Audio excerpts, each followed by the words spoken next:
mislim, da bi mogla predvsem predstaviti ta naš konc, se pravi podobo raja, Stol, Bled, Triglav z Okorčno, pa njegova dela, ne, se pravi svobodo narodom in tako naprej. Ja. Življenje, mislim, življenjepis, a ne? Življenjepis Prešerna, Žirovnice, vsega. Vrbe.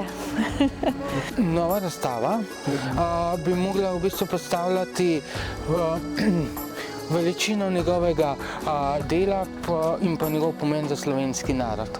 Predvsem to, da se mora človek poglobiti nazaj v tiste občutke, ki jih je on imel spoštovanja do naroda, do te naše lepe okolice, do narave. To. Da bi bila Slovenija samostojna država. Mogla bi, naprimer, na kakšni postelji ležal, naprimer, kako je pač izgledala kuhinja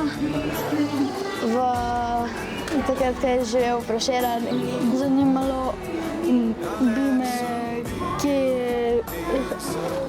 kje so kjer sobe in kjerega leta, kaj je bilo narejeno. Karkoli novega, mogoče kakšno interakcijsko igro, da otroci malo sodelujejo. Mogoče njegovo življenje, pa kje je vse živel, pa tako nasplošno. Ja, mogoče kakšne doslej neznane elemente, to je nekaj novega ali pa nekaj dodatnega, nekaj nadgrajenega, bi rekel.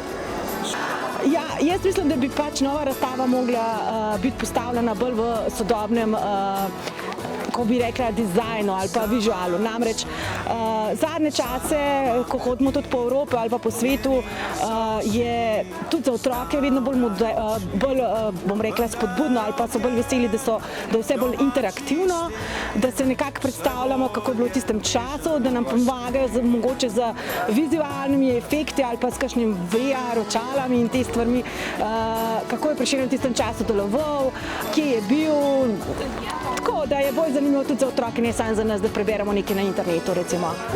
Da se moramo imeti radi. Meni zanimivo čisto, samo da ne bo kakšnih playerjev noter, da čisto po domaštvo, ki je zdaj, da je res naštimam po ta starem neku, kar zdaj posod so tele ekrani, pa da pritiskajo dirke, to ni dobro, to je vse sam, pa je tiste ekrani. Kako življenje, meni imamo tako razgibano življenje, bolj kujesko moje, bolj žejno, kolačno se mi zdi, ne? Še več od njega, še več zgodovine. Razstava, mogoče bo zdaj malo bolj razširjeno tudi, ker je že to raziskano tudi, ne? Pa mislim, da že sedaj sporoča ta hiša pomembnost Prešerna v slovenskem prostoru. Definitivno bo to sporočala še naprej, nas bo pa vsekakor zanimalo vse iz njegovega življenja in njegovega dela.